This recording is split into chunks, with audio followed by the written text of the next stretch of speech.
So let's start to explore the hospitality part of LA Central. And we want to start with a simple option, or the coffee pause. So we are here in our pause, the retail pause, as you have been using all the time.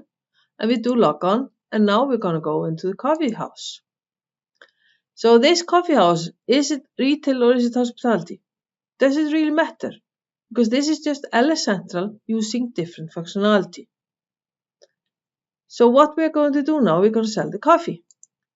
And you know this, when we sell the coffee, we can get different sizes with different prices and things like that.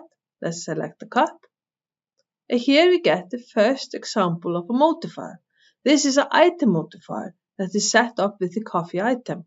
So here we can select milk, cream, oat milk or no milk.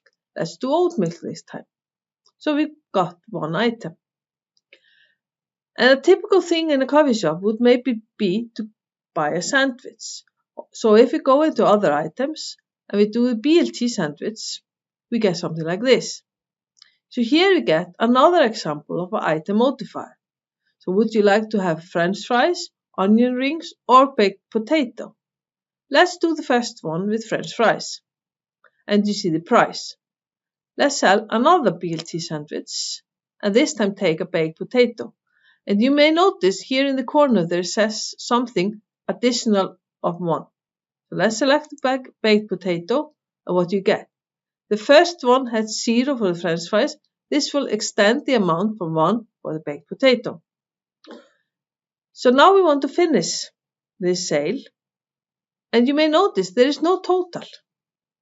Because in hospitality business, people need to be quick and they don't want to press extra buttons. So we have prepared the solution the way that you can use the tenders without pressing total.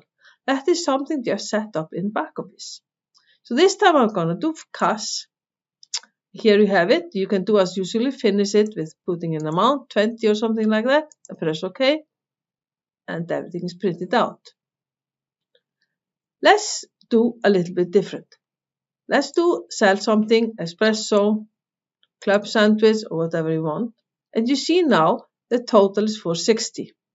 But here I have an additional button. And this is Fast Cash 460. And let me tell you the story behind it. Some years ago, I was assisting in demos for a coffee shop in Scandinavia. And the people there said, we need to be so quick to finish the sale. And we said, yes, you are quick. You don't have to press total, you just have the cash. But then you have to set in an amount and OK, or skip to input the amount, just press OK. And the people said, no, this OK is one too much. So we said, what do you want? We just want to finish the sale with one click, because what happens in a coffee shop in the mornings, when there are lots of businesses around them, people come and buy 1 cup of coffee. And they have the exact amount in their hand. So they buy the cup of coffee and they put the amount on the table. Then they're gone.